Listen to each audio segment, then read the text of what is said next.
Well, it's 1 o'clock. Okay. And so Thank you. at this point in time, I'll call our meeting to order. Rutherford County Juvenile Detention Center. I'm acting as the chair today in the absence of Mayor Carr.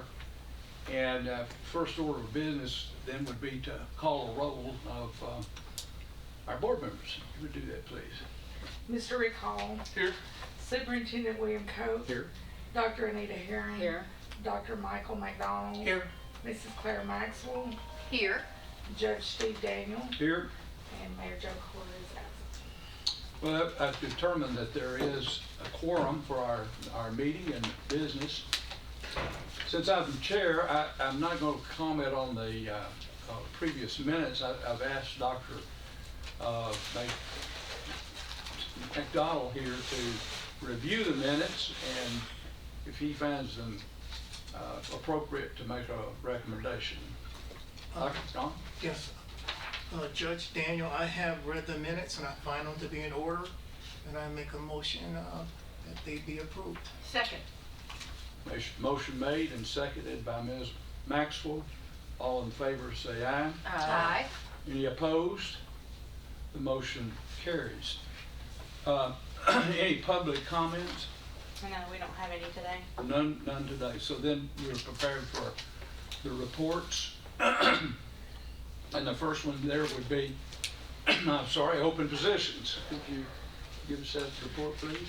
I don't think this has changed from last month. We currently have a part-time educational assistant position open, a full-time male detention officer position open.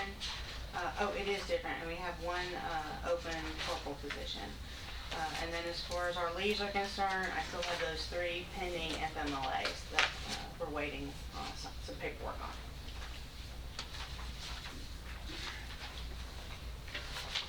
There's no need for a motion to approve that, as I recall. Is that right? We'll do? I don't believe so. No, okay. All right, data report. See that. All right, so in front of you, you have our, on the table, you have our data report, and there, as of this morning, there were 15 young people that were detained. We had 2 from Coffee County, 1 from Gibson County, 7 from Rutherford County.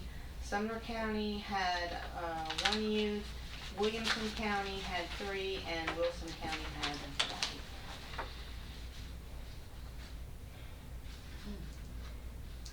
Any questions about the data report?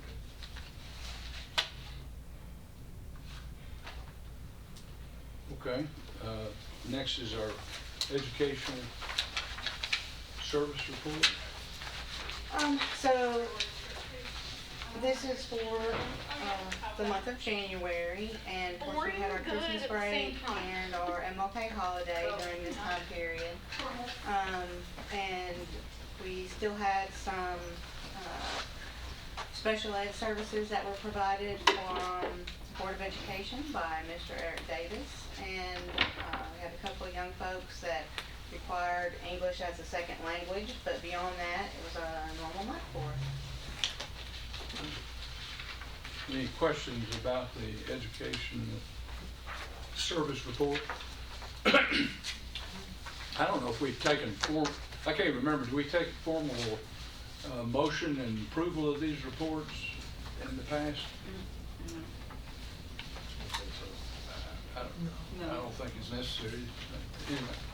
Okay, so then the next item I think is something that probably we will discuss and have maybe a motion on, and that's the rewording of the SOP that we discussed last month. Ms. Duke, you want to tell us a little bit about that? So last month I brought forth several pretty basic updates to our standard operating procedures. And the last one that we discussed, there was discussion that we needed to clear up some language so that there isn't any ambiguity to it. But I have highlighted on your sheets just the things that, if it's approved, will be different than what it is currently. So if we do approve it, it would be a February 25 effective date. We have changed the minimum hours per minimum standards to 4 hours a day, but the wording that we had spent the most time discussing and that we had decided needed to be tweaked a little further was number 5, and the highlighted area that you have is the new wording, and we'll see if that seems appropriate. It now reads, youth may only access the internet for their individually assigned educational tasks. You must save the evidence and document the situation via an incident report if students are using internet services contrary to their school assignments. Okay, questions about this language that anybody may have?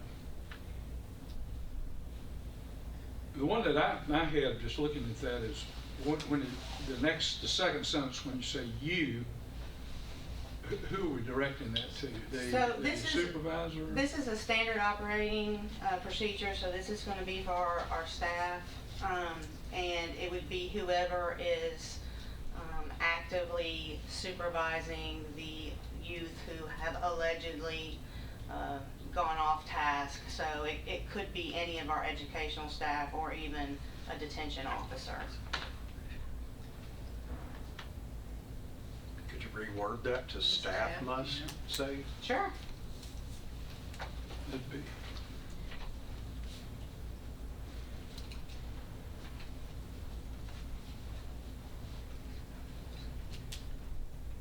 Any other suggestions? I think that's a good one. I think that would cover your educational staff and security staff just by saying staff. Okay. Any other discussion about this proposed change to the SOP? Is there a motion to approve this as a language as amended? I move to approve. Second. With the addition of this term staff? Yes.